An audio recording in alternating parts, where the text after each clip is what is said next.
Yeah, I mean, they said I do, kiss the bride, and like 20 whistlers flew right over. You said I should have ripped out a cut him. Cut him! Take him! That's what I would have As done. like my buddy's dipping his new bride at the end of the aisle. Welcome to the BunkHaus Podcast, broadcasting from the confluence of outdoor recreation and nature connectivity. I'm your host, Josh Crumpton, founder of Spoke Hollow Outdoors and the Los Salvaje food truck. My life as a rancher, guide, foodie, and conservationist has provided the opportunity to meet some really great people. And the BunkHaus is where we get to introduce them to you. Here we are, episode 15. It's December, and the holidays are upon us. Most hunter seasons are in full swing, or maybe even wrapped up by now. Either way, best of wishes to my camoed and blazed friends nationwide. Shout out to all my winter anglers up in the Northwest, swinging for them steelhead. I hope to join the ranks of y'all someday. Little special love for my Arizona amigos. The Mearns quail season opened a few days ago. I hope your long walks with dogs are rewarded with fantastic flushes. Remember, if you visit Arizona, respect the resource and be kind to the locals. Later in this episode, we visit with my friend Joseph Berney from Flylords. But first, let's check in on some of the Spoke Hollow updates. The Far West Texas quail opener was a banger. On opening day, we observed at least 27 coveys and counted an estimated 780 birds. I got to tell you, I had some of my best hunts ever during the opener of 2023-2024. I am saying it was fire. Oh my gosh. I don't know. I can't even begin to explain how amazing the birds and the dogs and everything were out there this year. If you've been thinking about coming out to Far West with us to hunt, this is the year to do it. Get off your butt, hop on the phone, give us a call. Let's roll.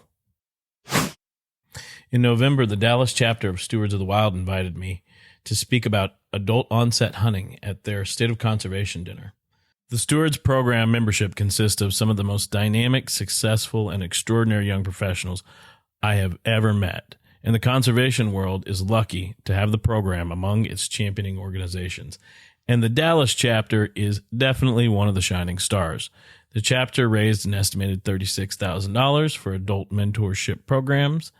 Many thanks to the sponsors and volunteers that made it happen.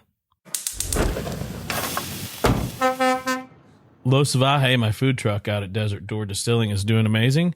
We launched a fall menu with some exciting new items. One of them is the Rack House dog. Chef Jesse Griffiths has knocked it out of the park with this one. Get this. Our Rack House dog is a bacon-wrapped bison hot dog topped with wild boar chili Colorado, onions, tomatoes, escabeche, jalapeno salsa, and our salsa especial.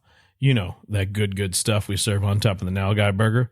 The whole dang thing is served inside a refried bean-layered potato bun. And if you're not already headed towards Driftwood to get one for yourself, then I don't know what to tell you. BIPOC in the outdoors, what's going on over there? My main man, Bashir, an ambassador for Hunters of Color, hosted his first Learn to Hunt event in West Texas near Sheffield at the beginning of December. The hosted hunt was in collaboration with Backcountry Hunters and Anglers of Texas. It sounded like a huge success, but you don't have to take my word for it. Let's hear what Bashir has to say.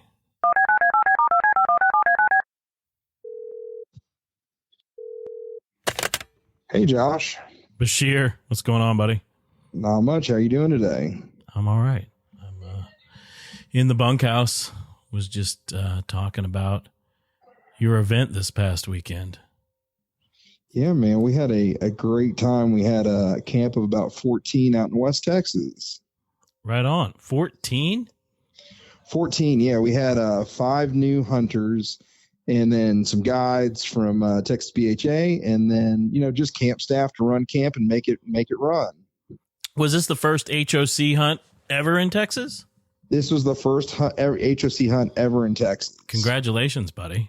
Thanks so much, man. Felt really big to get it done, and especially getting it done safely. So we had a great weekend. Folks shot some nice deer and met some management goals of the property that we were on.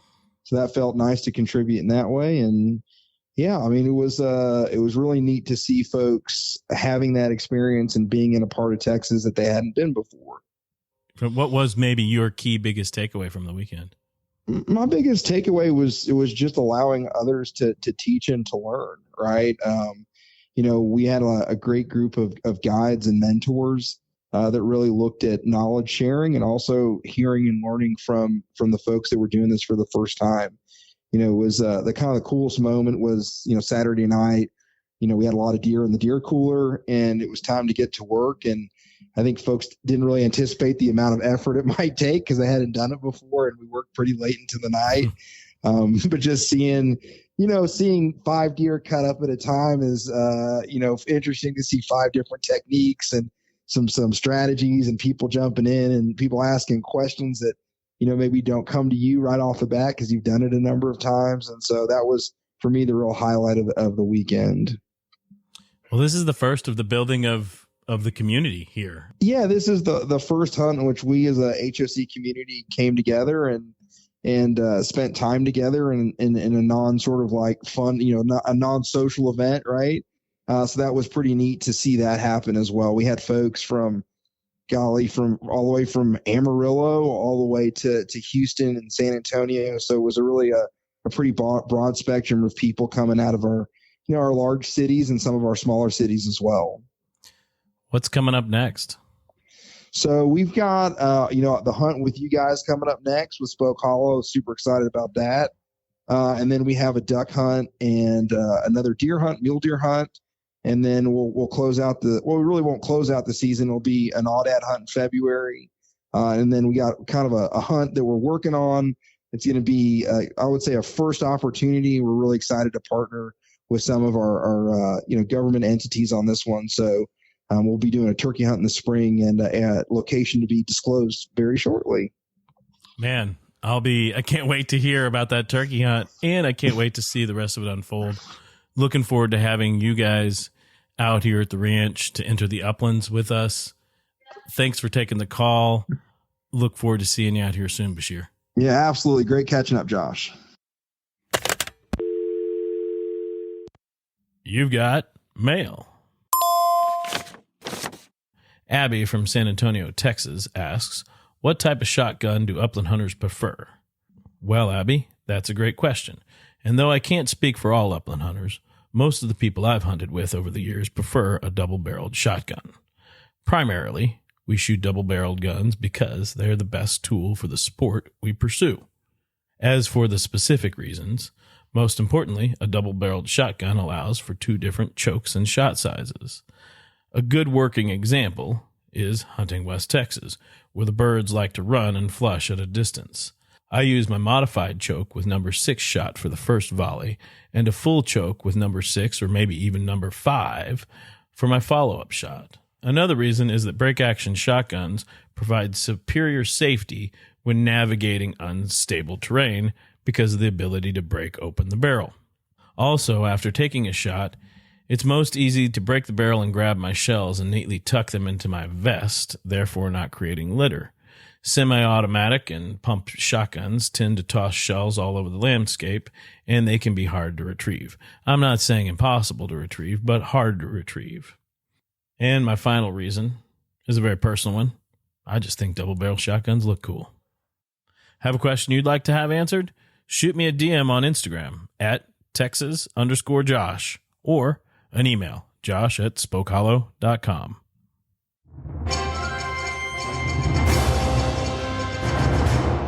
Let's take a peek at what's coming across my news feed. A couple of key things that recently caught my eye. So here we go with In the News. Wolverines make the endangered species list. Some folks out west see this as a significant win for the wolverine and the climate. In contrast, others fear that this listing will lead to tighter federal controls and claim that the data supporting the impact of climate change on the wolverine is too imprecise. Either way, the wolverine is, for now, listed and protected. Back in September, Texas Parks and Wildlife doubled down on protections for alligator snapping turtles, upping the existing reward for those reporting alligator snapping turtle poachers from $1,000 to $2,000. Here are a few fun facts about alligator snapping turtles. These massive turtles can weigh up to 200 pounds and reach 31 inches long. Alligator snapping turtles are like the vultures of the waterways, cleaning and clearing them of dead and decaying animals. Each summer, the young of these turtles act as a significant food source, supporting fish, raccoons, and many other bird species. In turn, the hatchlings that survive into adulthood take their place as apex predators in their domain, enforcing population control and maintaining balance in the food web. Paul Crump, a herpetologist with Texas Parks and Wildlife, says the high survivorship and long lives of adults makes the population of alligator snapping turtles very sensitive to the removal of even a small number of breeding adults. That's why Texas prohibited the collection of these species back in the 80s, and why we need the help of Texans who work and spend time on the rivers in East Texas to reduce poaching. We want to keep this species around and help maintain healthy rivers and streams. If you see anyone or know of anyone who may be poaching alligator snapping turtles in the great state of Texas, please reach out to Operation Game Thief at 1-800-792-GAME. That's 1-800-792-4263. As I said earlier, Joseph Berney with Flylords visited the ranch. We talked duck hunting, training dogs, fly fishing, making podcasts, Trout Unlimited, Flylords, the worst hunt that I have ever guided, and Southern traditions. For those of you who don't know Joseph, he's a very kind-hearted guy, born with the gift of gab and a desire to create connectivity while supporting conservation. He's a dude among dudes, a good friend, and I'm excited for y'all to get to know him better. Well, there's no better time than the present. So as we say at the BunkHaus, let's get this thing started. So I'm here with Joseph Berney, the Bernalator, the Bernizzler. Oh, man. Joseph is with Flylords. I am with Flylords. Yeah. Previously, he was with Trout Unlimited, and he did an internship with us where he made some pretty big contributions. Thank you for those. Thank you. And I'm stoked for you to be here. You came for duck hunting? Is that right? This time? Yeah. Around? Yeah. Were you here to duck hunt? Are we saying I'm here to duck hunt, or are we just going to actually tell the truth? I mean, I'm here for a wedding. Oh, I thought it was duck hunting. It's a wedding? Because you texted me and you're like, the ducks are flying good. So I thought they said I do kiss the bride, and like 20 whistlers flew right over. You said I should have ripped out a cut him. Cut him. Take him. That's what I would have As done. like my buddy's dipping his new bride at the end of the aisle. Cut him. I mean, I think at a Texas wedding, some people probably would have perked up at that. But I definitely would have. I would have been like, where are they? You know, Rowdy would have. He would have been like, let's do this. Yeah. You know. No, it's funny. You came down for this wedding, and I'm sitting there with some people, and you send that text. Bunch of birds just flew over as my friend kissed the bride. I was like, that's a hunter. That's a hunter. The original plan was I was going to drive down here for the wedding, and I was going to try to meet you in West Texas and then bop over here and bring my dog, because my poor dog hasn't even seen like a real hunt. I feel like hunting in Western Colorado, like right on the Continental Divide, like he gets lucky if he sees one good volley, and then we hunt with another dog, so he has to share retrieves. But he loves that one retrieve. He loves it. You know, if you bring him down here, he won't leave with you. He'll be like, I don't really want to go with this guy. He's like, there's a lot of birds down here in Texas. Yeah, there's a lot of birds down here. Yeah. He figured out the grouse thing the other day. So we got a really early snow up high, and that kind of shuts down the grouse hunting. And I'm totally still learning on all the things waterfowl, upland, but I'm like obsessive, like OCD. Whenever I find, like when I found whitetail hunting, like it was fly fishing in high school. In college, it was archery whitetail. And when I graduated from college, it is now I don't live by like good whitetail. I mean, people are going to be like, oh, you live in like the best part of the world for elk and mule deer. Mm-hmm. I could care less. Birds. It's like all about the birds. That's kind of, I love birds. I was into deer for a little bit when I first started hunting, and ultimately I wound up really loving birds. And it's funny. So we've known each other a couple years now, going on 2 years. Yeah. I mean, just when we were doing Trout Week the first time, and there was something to do with the Guat TU. Yeah, it was something like that, right? And then we didn't wind up doing that, though. No, we did talk on the phone for probably like 3 hours, me pacing around my backyard of my first house in Colorado. Yeah, I think that's right when you got Sam. He would have just turned 1. You were like, we were going to talk about trout, and then we talked about bird hunting the whole time, I think. Yeah, and dog training. Mm-hmm. I had no idea. Like, I had no idea what I was doing with like training a dog how to hunt. Yeah. I always tell people I got really lucky. I have a dog with good genetics, good drive. Mm-hmm. The story of how I got him is crazy. Oh, I don't think I know that story. Well, so like everyone else during COVID, I wanted a dog. Everybody wanted a dog in COVID. Is that new news to you? That is new news to me. It was like, so everybody's gonna stay home and all want dogs. I didn't know that. Yeah. I got a kid during COVID. So anyways, go ahead. I'm sorry I interrupted. So like everybody during COVID, you wanted a dog.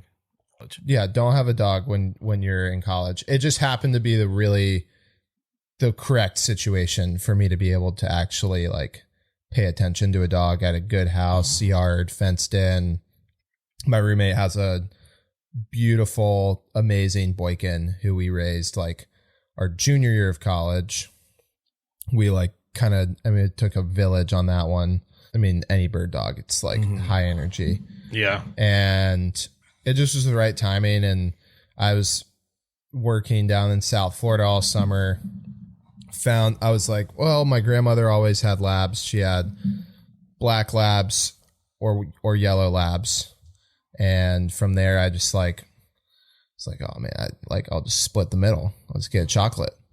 And I did a ton of research, and because like with any like bird dog hunting breed, you have to be really adamant about like where you're getting your dogs from. Mm-hmm.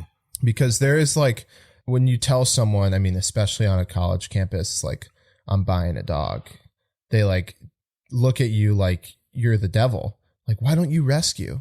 It's like, because I want to hunt my dog. Mm-hmm. Like, I'm sure they're like, you can train a rescue to hunt. I was like, am I going to spend 30 minutes explaining this to you, or can you also train a toddler to retrieve? You should probably just have a kid instead. But anyways, there's no short stories with me. I end up finding there's no shortage of stories either. There's no shortage of stories. Yeah. If you want no shortage of stories, you should talk to my granddad. But I think everyone can relate to that. The Papa stories are never ending. But I remember this one time. That's how they all start. Yeah, I remember this one time me and my friends jumped off a bridge naked and scared the death out of Were you there? No. Oh, you weren't there? Never mind. That's a story for a different thing. So you get this dog. Where'd you get the dog from? So I found this breeder in Cartersville, Georgia. Recommendation of some friends, and Ballywick Retrievers. Okay. And I messaged them and was like, hey, I saw you just had a litter. I know this is probably a long shot. There's no way you have availability, but this is who I am. Like, I'm a fly fishing guide. I'm in school at Georgia. I really would like this dog to be like my adventure partner. I'd like to try to train it how to hunt. And this is kind of who I am. And I get a call the next day. So wait, you were still in school? I was still in school. Okay. I was in between my junior. It was summer of between my junior and senior year of school. This is COVID summer. Yeah. Okay. They call me back and they're like, well, we have like a year-long waiting list. But last night we had someone drop out of a male.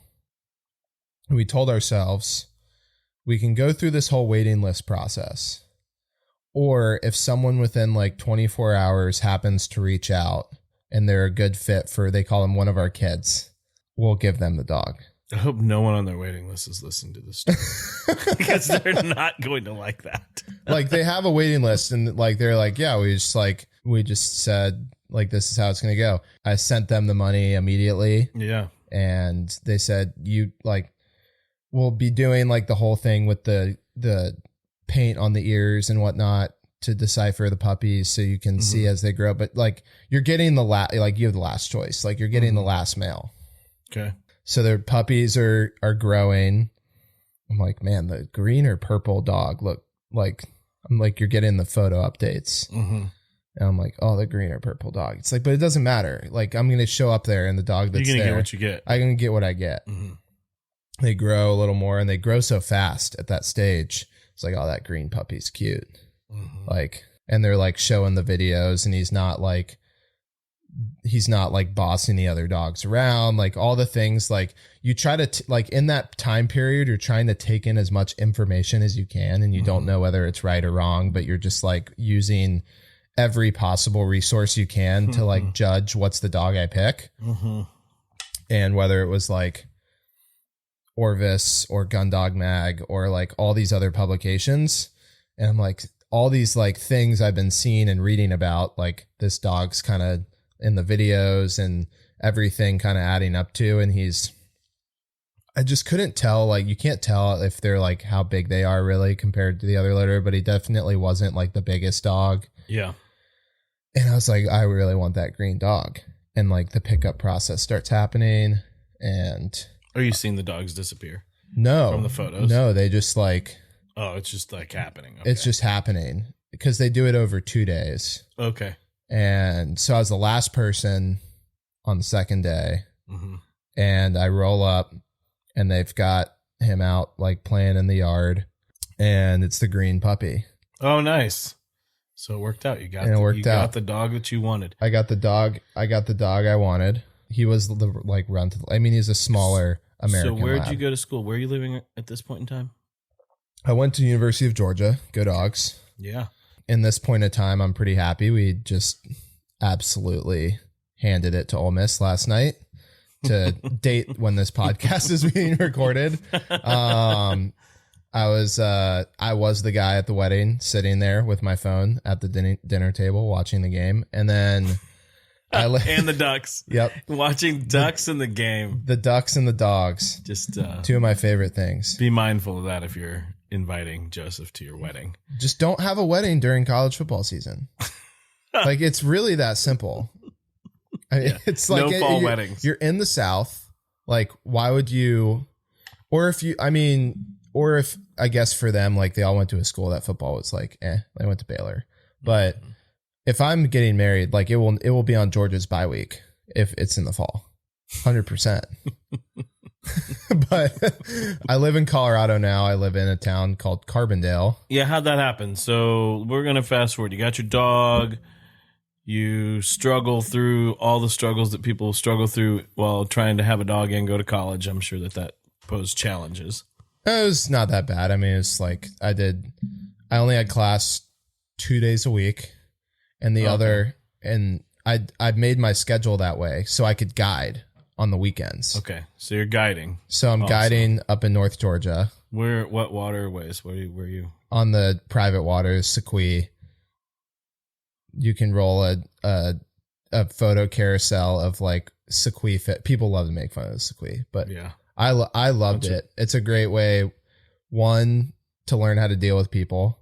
Like guiding is, I mean, you guide hunts and fishing like you learn a lot about how to handle people. The hard part is not learning the technical skills. The hard part is people. Yeah. Personalities. And then like learning how to fight big fish is actually a really interesting thing. And you have a controlled environment up there. But I end up getting the job at Flylords because I had met Jared. I'm friends with this girl, Heather Harkavy. Before you go there, I want to talk about your internship at Trout Unlimited. Yes. So how did you wind up interning with Trout Unlimited? Were you part of your Costa Five Rivers. Yes. When I was looking at colleges, that was one of the, I mean, I was obsessed with fly fishing. I mean, I'm still obsessed with fly fishing. It's just salt now. Mm-hmm. But I kind of found out about it because I was like searching, well, there's clubs in college for everything. I bet there's a fly fishing club. Mm-hmm. So I looked that up and I found TU Coast to Five Rivers. So there had been a good club. And what happens often with TU Coast to Five Rivers is there's a passionate group that kind of pushes through school. They graduate, the club dies. Mm-hmm. So that happened once, and this guy named Guy. A guy named Guy? Yeah. The guy. I think he works, I think he has a podcast for the Fish and Wildlife Service. Oh, really? Yeah, he's a beast. What kind of podcast is it? Do you know the name? I think it's a science podcast of sorts.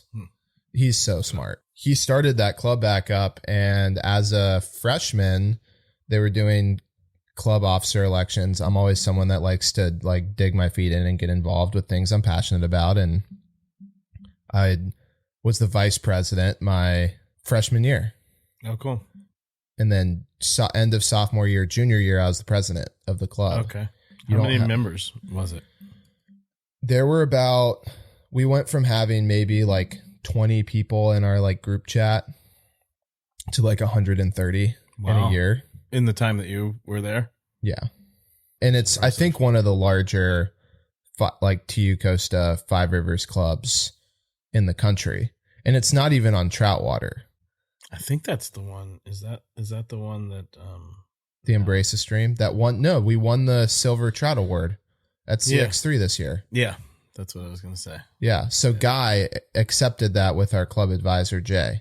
Oh, Guy, that guy. That guy. I just, there you go. That guy. We didn't talk, but I saw him at CX3. And I think that's the one that Emily Ownby is part of too, from Nuntutla. UNG has a club too. University of North Georgia. Maybe that's which is where she went. Is that where she is? Okay. Yeah. Okay. They have a great club too, and they're closer to trout waters, but it's a smaller school. I mean, Georgia has a total student population of 30,000. So, I mean, to get 130 students, like, it's great. It's great. So that was fun, was the president. And then as the president, like each year you get a little more access. Like you have a meeting every month with the coordinator, and each year they look for a communications intern. So prior to me was, I think the first communications intern was Dan Zaz, who actually is a Flylords guy. And then after that was Libby Glasser. She's awesome. Mm-hmm. She ran the Five Rivers Club and the Five Rivers program until just a month ago. Mm-hmm. She went back. She was an intern, went to Bass Pro, came back to Five Rivers, and I think she's back at Bass Pro again. I think that's what I heard is Bass Pro. Yeah. But she's awesome. And then it was me.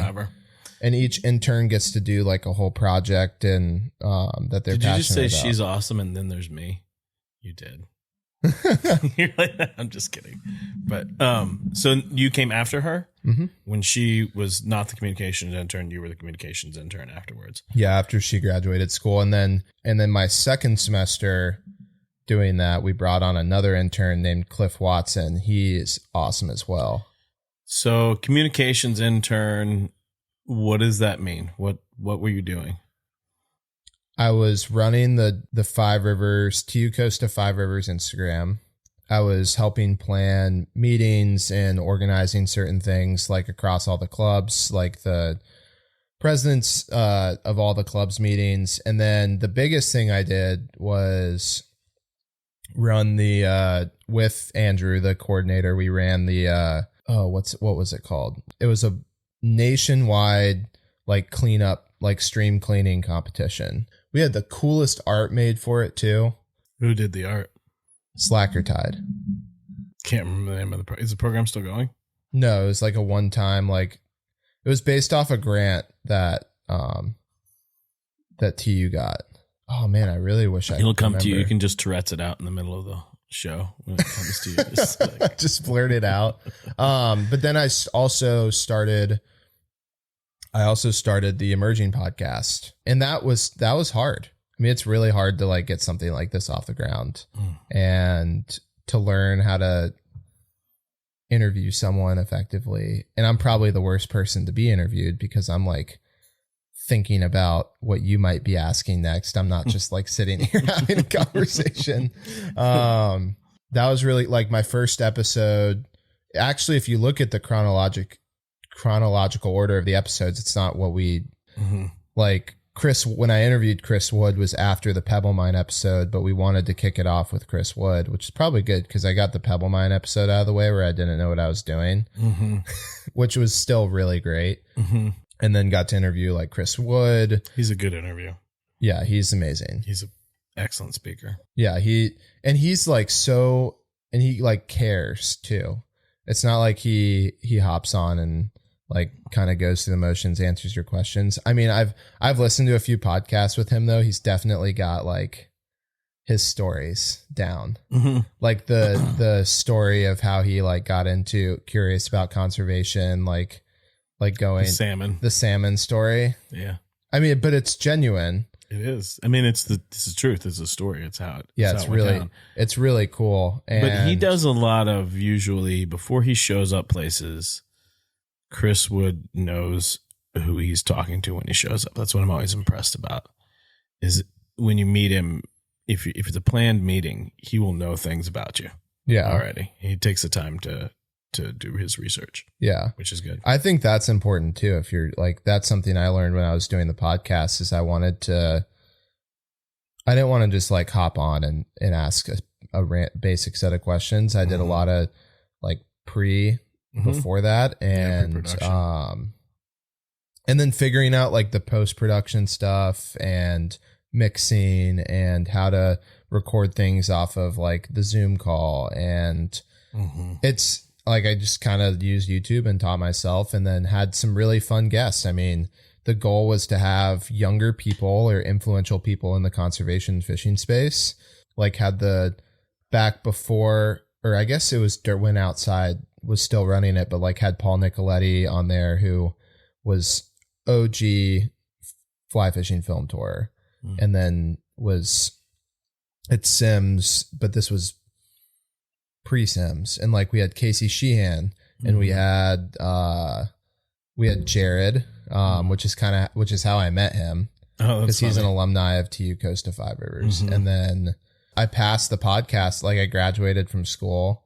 And I passed what was cool is the last episode I got to do was I got to sit down in Colorado with Cliff, the other intern, and Andrew, who was the coordinator at the time, and get to like do a wrap up after we had done a fishing trip. And that was kind of my last thing. And I was off to full-time work. The CX3, the Emerging Podcast received an award this year. Really? It did. The person running it now is an absolute beast.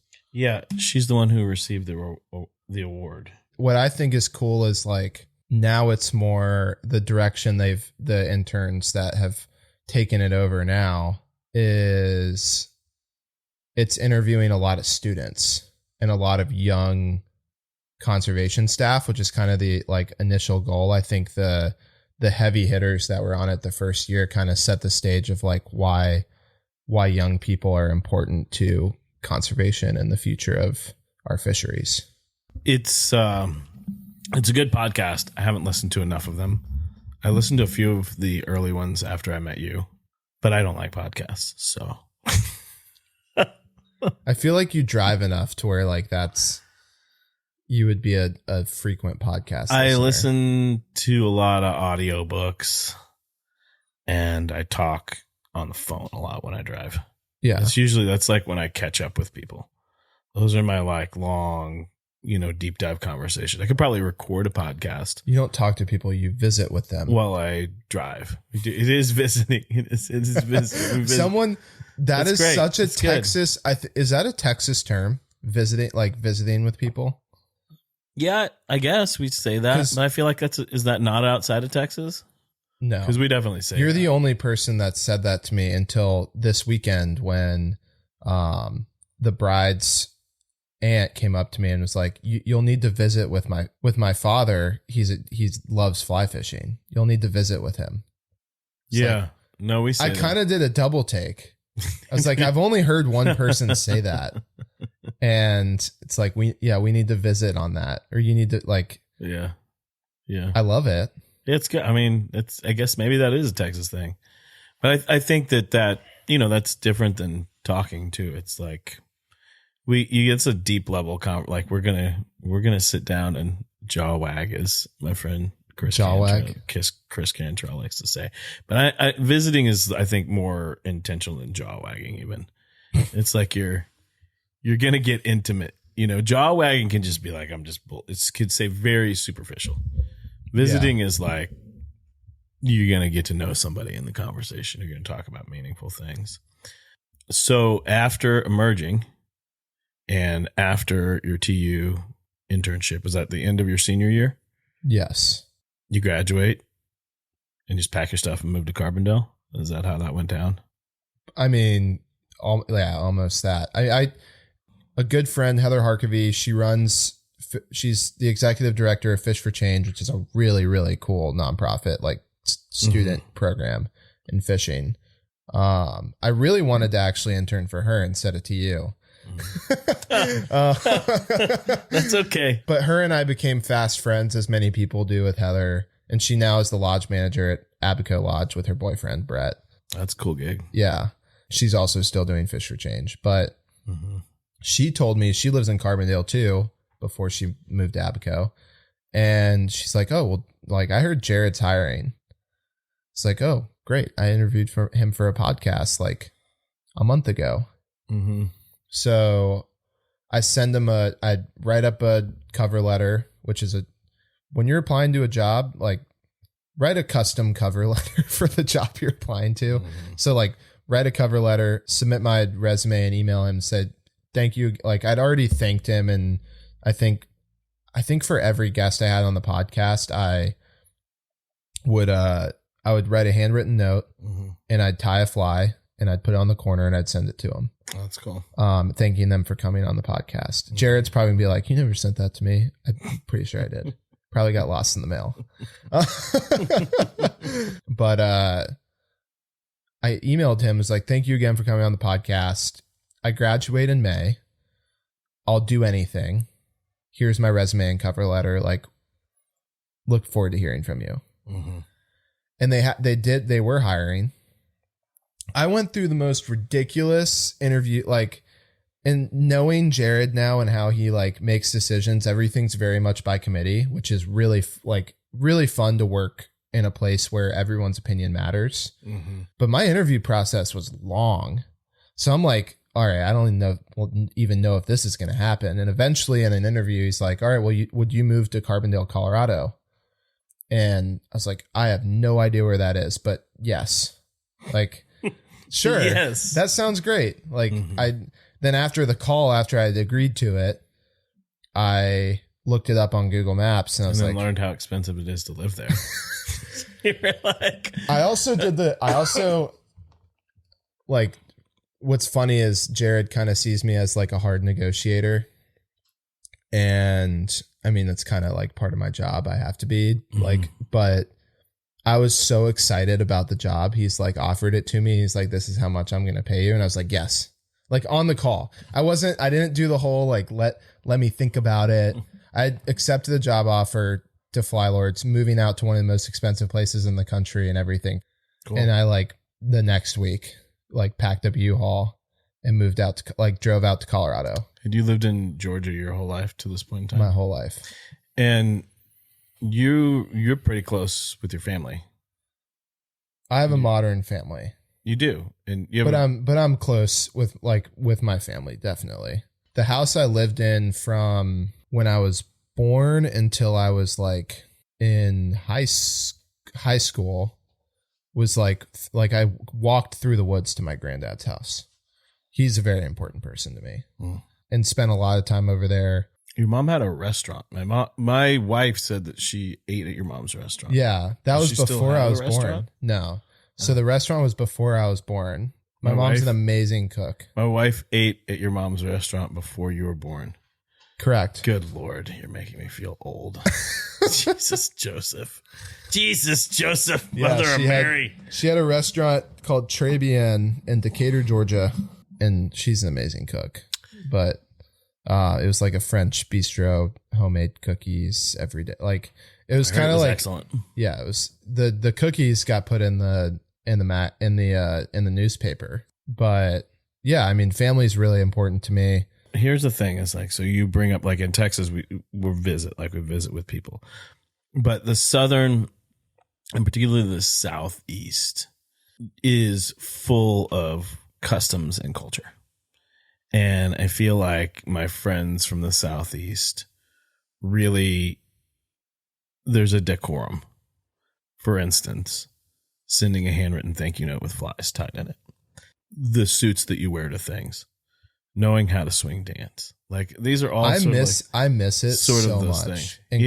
Like I went to a wedding in like coastal Georgia earlier this year. Mm-hmm.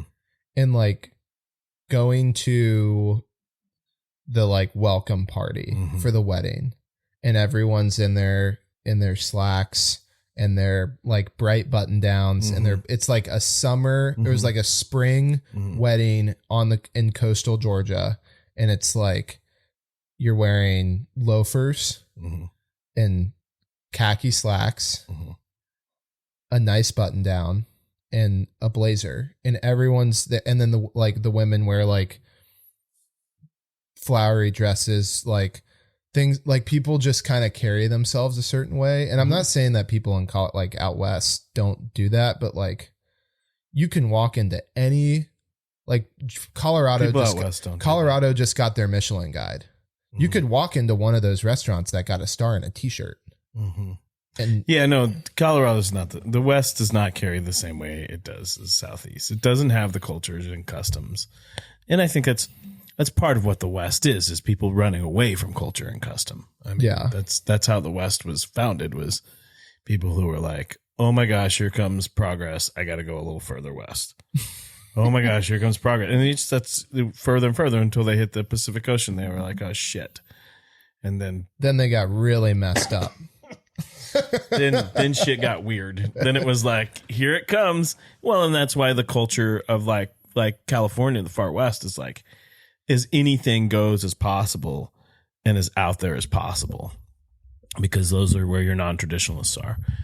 And if you look along the eastern seaboard, that was your traditionalists. They stayed, threw roots down, built a lot of culture and a lot of tradition. And anyone, not anyone, but many of the people I meet there, including yourself, are very tied in that decorum. And so where I was going is, yeah, you answered the question that you miss it. Yeah, I do miss it. Oh, excuse me. That's last night's whiskey.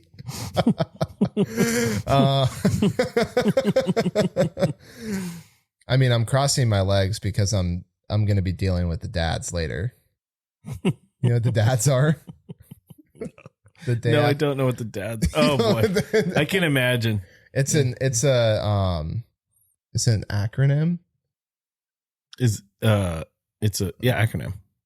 Acronym. Each one of the letters. Yeah. It's an acronym for day after drinking shits. Oh, that's terrible. That's the worst. That's the worst too. Is that rum? Like it's raining. That's Grand Marnier. Do you need some rum? No, I need rum. Yeah, we can get you some rum.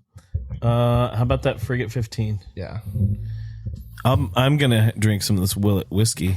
No, I can't do. It's lunchtime now. I think we're at the midday point. You know, it's 11:48. Yeah, we're fine. Solid. I guess where I'm going with this is my observations of you as a person are, oh boy, that you are a people person. The community you surround yourself with is very important to you, and your family is really important to you. And I think that's probably where the foundation of how everybody else you treat, that you come into contact with, is probably based upon your family interactions. Yeah. I mean, well, my favorite thing is connecting people. It's like my favorite thing to do. Yeah. I get that. That's another thing that I get from my dad, 100%. And like you can kind of pick apart, I feel like, a lot of the things, like you realize, like as much as you might not want to be like your parents, you can pick apart the traits that you got from each of them. You're going to wind up like your parents. Yeah, just by observing and being around it. My dad could talk to a brick wall. Like he's going to be like, he could be friends with anyone. So I got a lot of that. So I love people. I like to tell all my best friends that I totally get along with everybody. I could be friends with anyone. I'm glad we're best friends. I mean, the most asshole people. I love them. You know who you are. I'm talking to all of you guys. So now you're in Carbondale. Mm-hmm. You're going to wind up back in the Southeast at some point in time. I love Colorado. And like I said, if I could buy a house there, I'd live there forever. Mm-hmm. But I told Jared like a month into working at Flylords, it's like, hey, if you ever want to open an office on the East Coast, it's going to be Charleston. And I will open, like, just tell me. I'll go there. I will move that day. I love the Low Country, and it's driving distance to home. Like the holidays when you have to figure out what your dog's going to do. Boarding's a dog is expensive. You don't have to tell me. There's so many dogs. I board dogs. Boarding dogs. Paying for boarding is expensive. Boarding dogs. And I feel like you're not like, you're kind of cheating the dog a little bit, depending on where it's going to go. Like I could drive him to Denver and drop him off at Valhalla, and he's going to have the time of his life. He's going to be with birds, and he's going to be with birds and other bird dogs, and they're going to hang around. Yeah, and then he's never going to want to come home with me. They're going to be like, "Oh man, did you see the wings on that pheasant?" Yeah, man, I saw the wings on that pheasant. That was rad. Did you see the way it took off? Yeah. Can you imagine like a bunch of bird dogs just hanging out? They'd be like, one of them would be like, yeah, I totally pointed that thing, man. I pointed it hard. Did you see me? I was over there pointing it. I was just pointing it. And the other guy's like, yeah.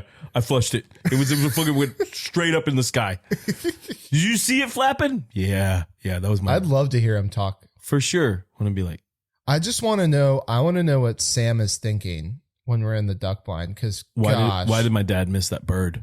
Why did my dad miss? I know. Dad, why'd you miss that bird? He doesn't need to talk English for me to know. Like that's what he's saying. Because so he's so stoked. Like you pulled Pip or Rowdy or any of them out of their kennel now. Like, and you were wearing like your rain upland gear this morning. Mm-hmm. They're like, oh yeah, it's happening. It's happening. Like I pull out Sam's vest and it's like he starts vibrating and he starts like doing that number, and that won't stop until we are done. That little like soft like stoke. Mm-hmm. But I'd love to hear like what he's actually thinking, or when he's like with the other bird dog, it's like, do they like give each other shit? Do they? They probably do. They're like, it's like, how come I beat you to that bird? Like not how. Why come? Why are you so slow? I totally beat you to that bird. Why are you so slow? You had to back me. How was it pointing at my asshole? You were just looking at it all day long. That's how you are. Because I'd be finding the birds first. But like, how do you think? I wonder how like the pointer, what the pointer says to the flusher, because the flusher keeps getting all the retrieves. It's like, if it's an English setter, they're like, yeah, I didn't want that in my mouth anyways. Those are gross. Those are gross. Hey, look, I found something for you to put in your mouth, lab. Here it is. I'm pointing it. I feel like my pointers, when the labs are in front trying to find the bird, the labs are like kind of nose down using their nose, and the pointers already kind of like got like, I think has by this point in time already figured out where the bird is. And so like Rowdy's like doing circles trying to get the bird. He's like, full blown. And the pointer's like, it's freaking right there, bro. It's right there, bro. It's and then finally he flushes and they're like, thank God that dog found it. Or I've been out with some flushers that have a hard time finding birds. And I definitely, oh man, I don't think I've told you this story. This is a good bird dog story. I love bird dogs. So that was my nickname in high school. Bird dog? One of my teachers, he nicknamed me Bird Dog. What did you bird dog on?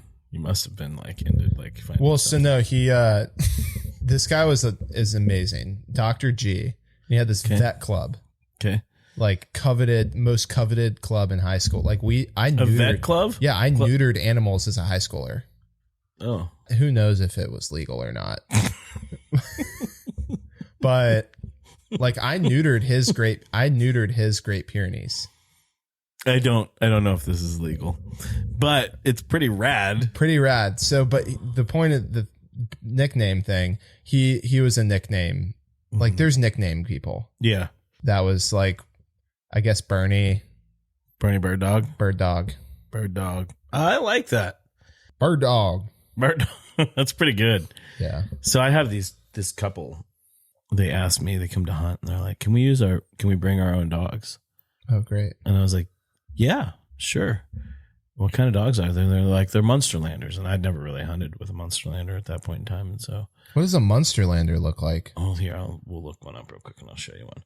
But I'd never hunted with one. So this couple brings these two Munsterlanders.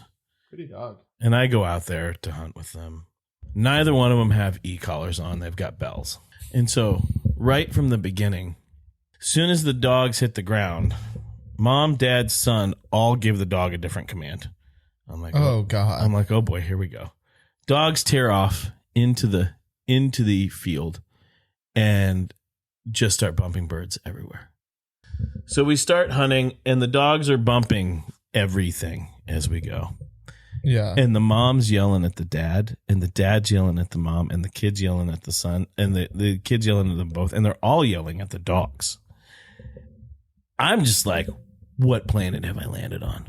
And after their dogs have bumped every bird out of shot range for a while, I'm like, hey, do you guys want me to get my dogs? And maybe like, if I bring my pointer, they'll back my dog and we can kind of like work on them getting steady. Mostly I'm like, maybe we can just shoot a bird out here.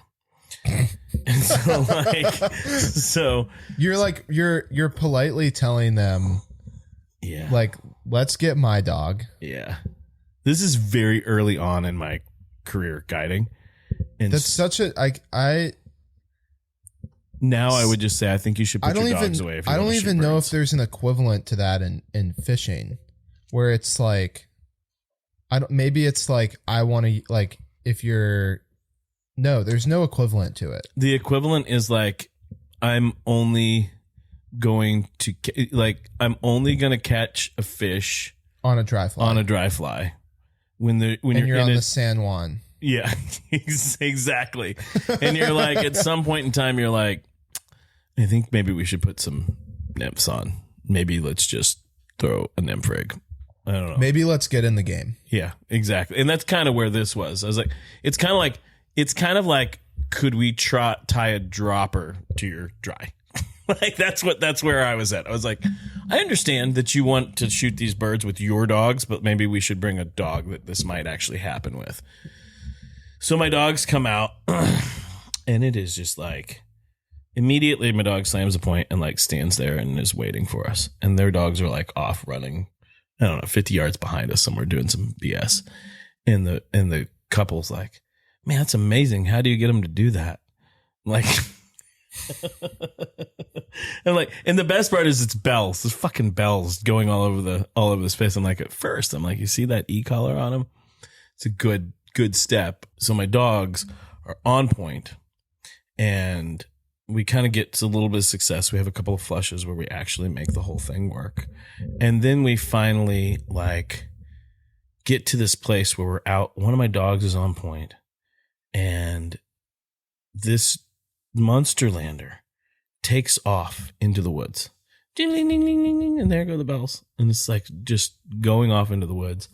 And the dad is like screaming at the dog. And the son's like, I'm going to go get the dog. And the dad's like, don't you fucking go get that dog. And the son's like, fuck you, dad. And this is like what's going down. And I'm just like, holy shit. And the mom's like, don't you fucking talk to him that way. And I'm like, holy shit. And like the son is like screw you, and just like walks off into the woods after the dog with his gun. Now, at this point in time, now in my guiding career, the brakes would have been pumped on this whole situation like a long, long time ago. We would have all packed up and the party would have changed or something, or those dogs have been put away. Anyways, so the son's marching after the dog. I've got a dog on point, literally 5 feet in front of us.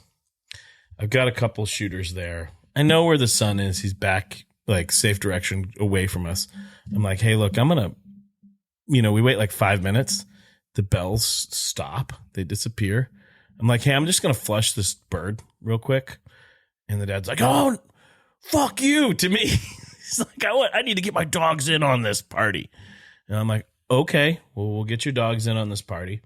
He's like, I'm going to get my son. I'm like, okay. So his turns start to go and get his son. He's starting to march off into the woods with his gun. I was like, hey, I'll take your gun from you, sir. Go ahead. You go find him. Whatever. At this point, I'm so over the whole deal. So dad goes off into the woods. I hear him cursing, and then finally comes back with the son. The son's back. The dad's back. I hand the dad his gun. The dog's back. I've had to reposition my dogs. Like, we're now talking about 10 minutes plus. On point? On point. I'm just tapping. I'm just letting them reposition. And we have these, like, bob whites, so just, like, pinned.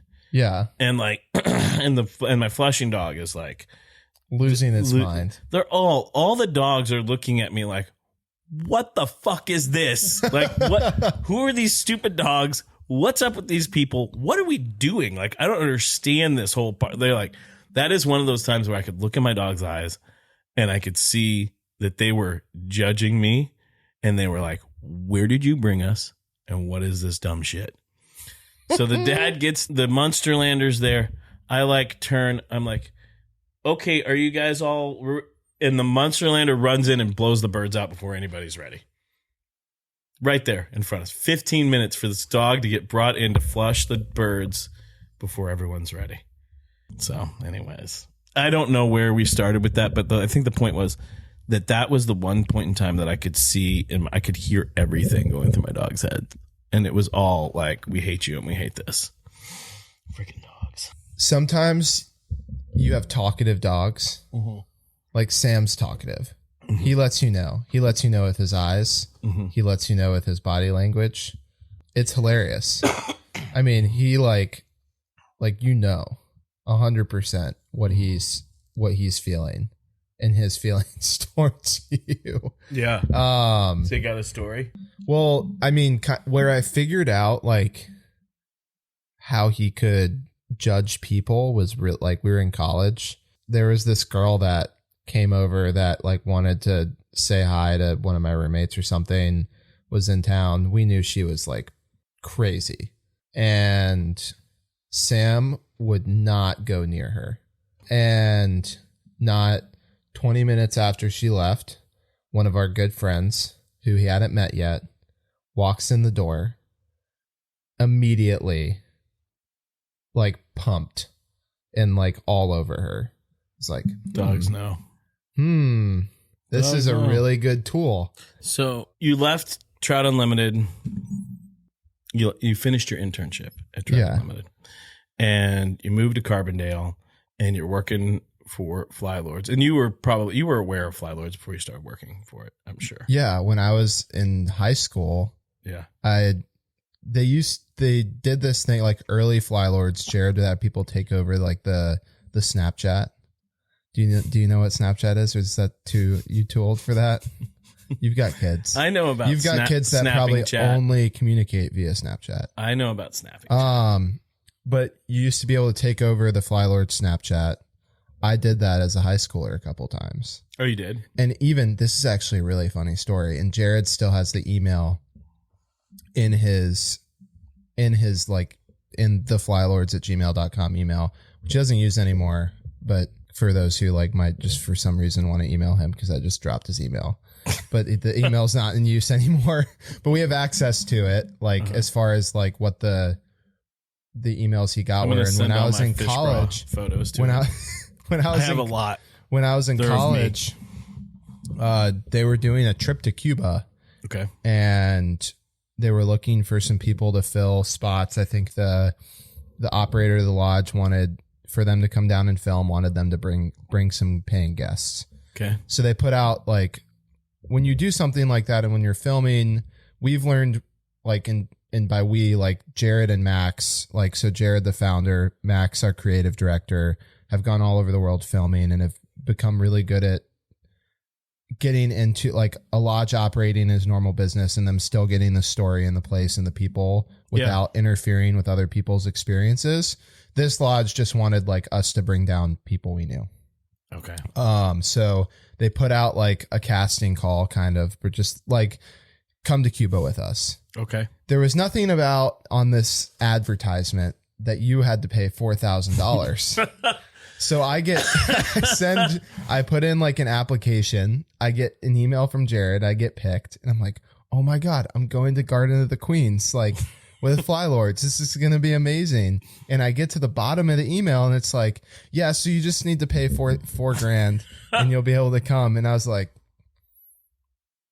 maybe if I, instead of, like, using my guide tip money as, like, drinking, like, beer money and just saved it, maybe I would have had, like, $4,000 laying around. But not many college kids have $4,000 laying around. No. And so I, like, sent this email back. I have the whole, like, Jared pulled up the whole chain one day, and it was this whole email chain of me being like, well, you had your opportunity to go to Christmas Island with the GeoBass guys. And, like, I was like, kind of, like, leveraging his story a little bit to try to see if I could finesse my way onto this trip. And did you ever see a Cuba Flylords film? No. Oh, it didn't happen? It didn't happen. They couldn't find anyone to... Because he probably had everybody else saying the same thing. Maybe. Like, I don't know. I'm not going to play $4,000.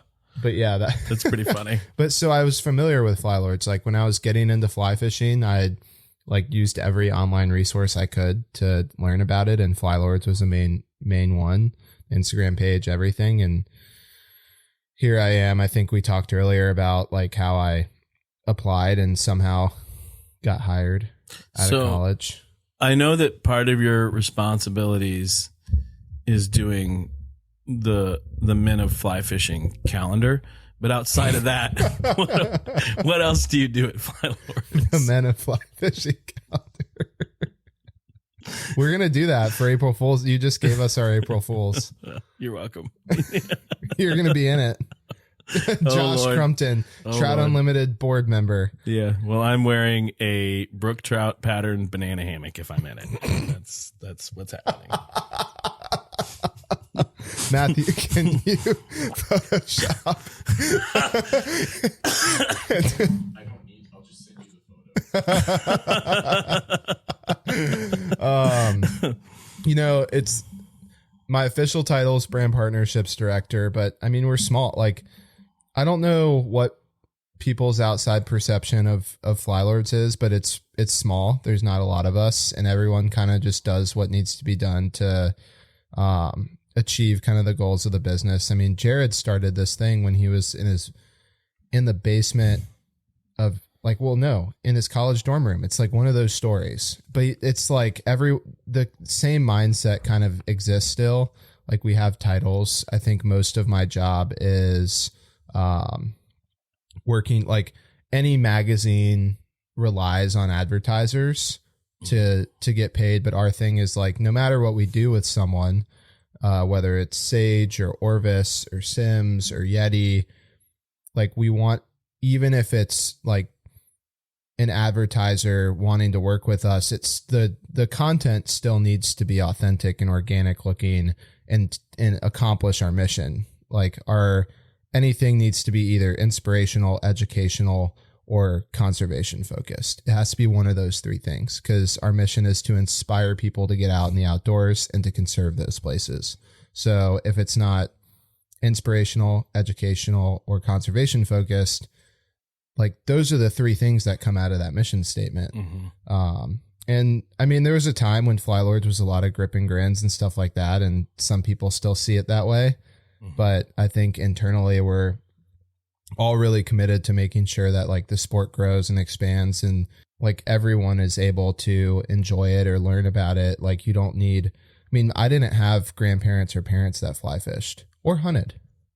Like I kind of just all figured it out through friends, through like YouTube, through reading a lot. Like TikTok. I'd sit in class in No high TikTok? school. Nah, You don't go to TikTok for your instructionals? no. I have some young guys who work for me that's what they do. They're like, I learned There's a lot on of TikTok. good stuff on Instagram Reels that's instructional. Yeah. But I do think like that's where like you can find a lot of information. The information might not be 100% true. That's why you have to go to a bunch of different sources. But our goal is to have as good of information on whatever you're looking for as far as like fly fishing goes, like available. Yeah, the organization's evolved a lot, it seems like, really pretty heavily over the past like 3 or 4 years. And really the past 2. Yeah. It seems to have changed a whole lot.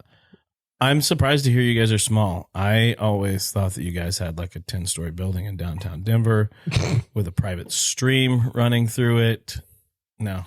When I moved to Carbondale, it was, oh man, I'm trying to think of how many actual full-time people there were working for. It honestly might have just been like truly like full-time, like on a contract.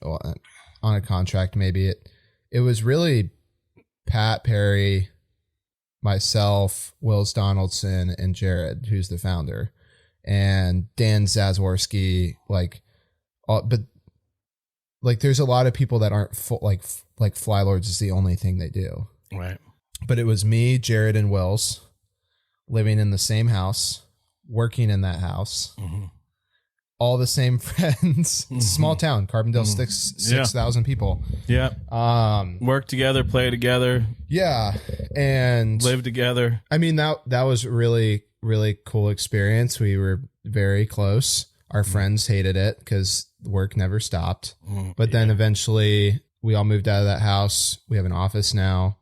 It's in Basalt, Colorado. It's right on the Frying Pan River, which is pretty cool.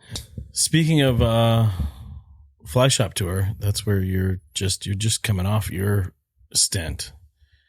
Is that correct? Yeah, I love Fly Shop Tour. How was it? Well, you love it. You still love it, and you just finished your leg of it. Yeah, I finished my leg of season 2. This one was special. I was in my home state. Which was really interesting because like last year I did Wyoming and Montana. Incredible. Like getting the fish, the snake through the park, because in that period of time there was like a lawsuit going on where you could film in national parks if you're low impact, which we were. So we like fit in, like we just perfectly timed it to where we were allowed to film in like Teton. Is it the Teton? Teton? Yeah, Grand like, Teton National Park. Yeah. And we're literally like floating, you're catching native Snake River cutthroat trout, and like the Grand is staring at you. And it was incredible. And those like new experiences drove a lot of stoke.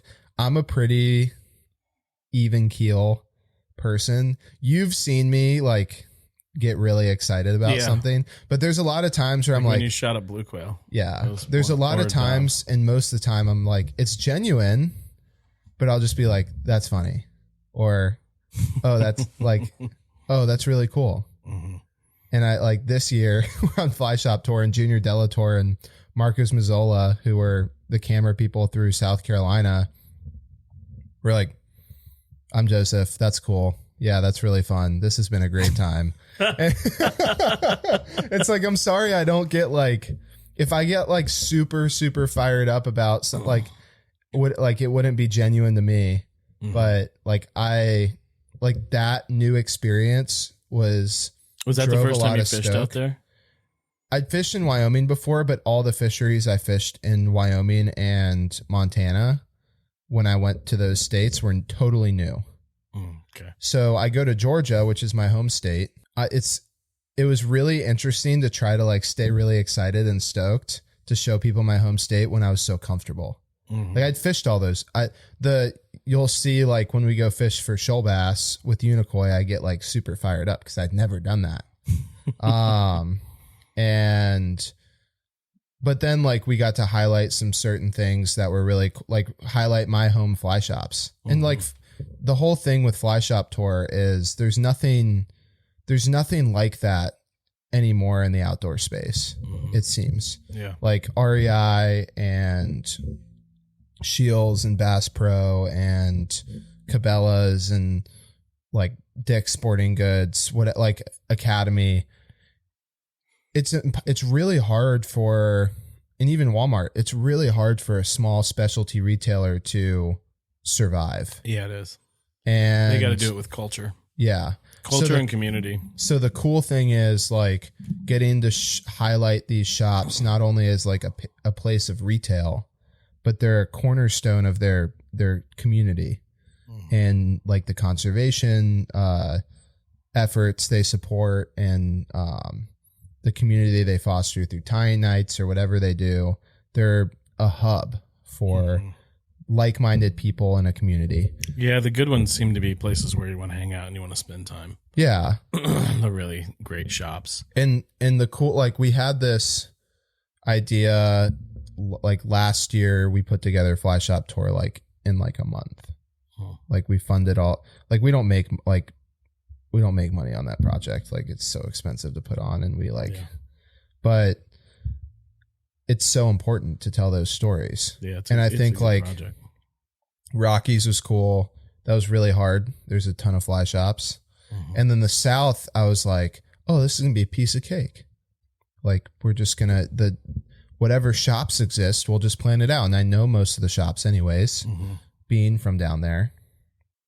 And then I realized it hurt even more to miss shops this year because I know, like, I have their cell number.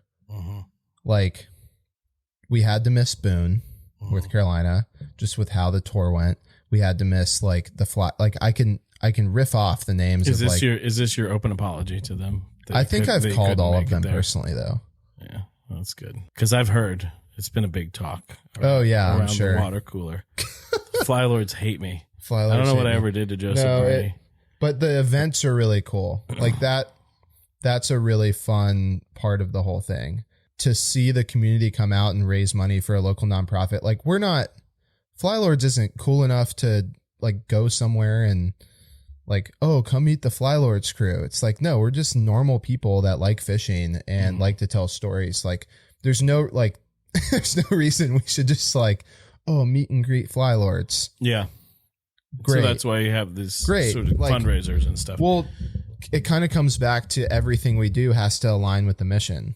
I think there's definitely people who would want to meet you guys and ask you questions. I think there's definitely that high schooler that wants to go to Cuba that would like to come and see you guys thinking they're going to go to Cuba and then be told that they can, but it costs them $4,000. That guy exists. He's out there. But do you have some dollar figures of conservation dollars raised that you can release over now? last season? Or yeah, you can do that last season or so this last season or both was seasons. Last season was probably over 14 grand. That's great.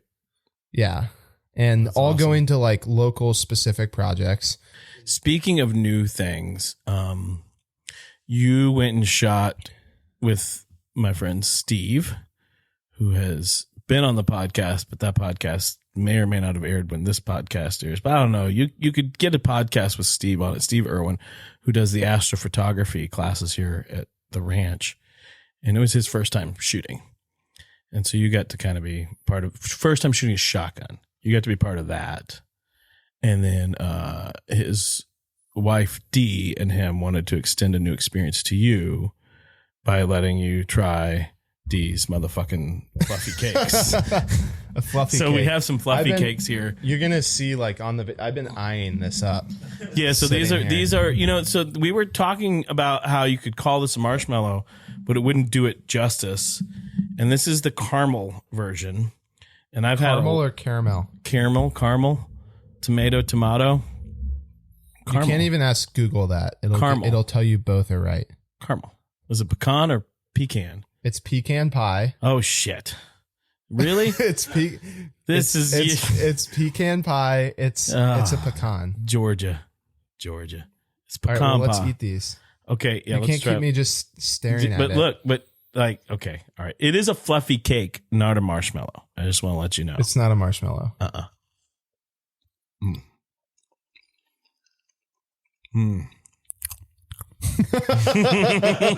you doing ASMR in Matthew's ear? Matthew's face. Damn. Right? Hold on. I need some whiskey with this. No, I need Oh, I Steve's need got an whiskey. I need an hit me. I need an espresso.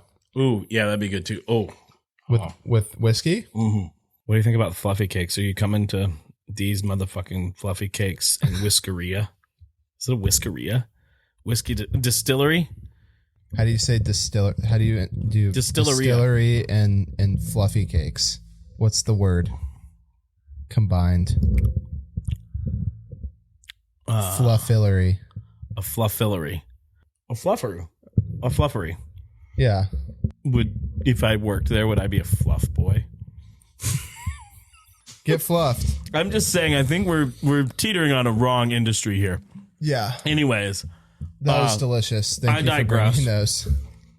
But next year we're going to podcast during dove season. Maybe we could do a podcast while we dove hunt. Oh, yes. Could totally. There's so much downtime in between. Yeah, just mic us up, Matthew. Yeah. Trademarked. Dovecast. The thing is, it's gonna be half the time because I'm definitely bringing my bringing my dog. Oh, so you're gonna be trying to control your dog? No, the whole podcast, all you're gonna hear in the background is Sam, shut up. Sam, quiet. That's funny. Okay. Anyways, it's been a blast literally having you here. And I'm looking forward to Fly Shop Tour, being able to see it in 2024. Yeah. I'm looking forward to us hunting together this season, hopefully getting to record a little bit more, checking in with you again. And just thanks for being here, Joseph. Yeah, thanks for having me. And yeah, if you want to follow along, go watch season 1, Fly Shop Tour. Do it. Go watch all the Flylords films. Go when our film tour film comes out. You should watch that. That one's pretty good. I'll do it. We're all doing it. Rachel Finn is the best person in the world. That's how I want to end the podcast. Like, she's awesome. Go watch Rachel Finn.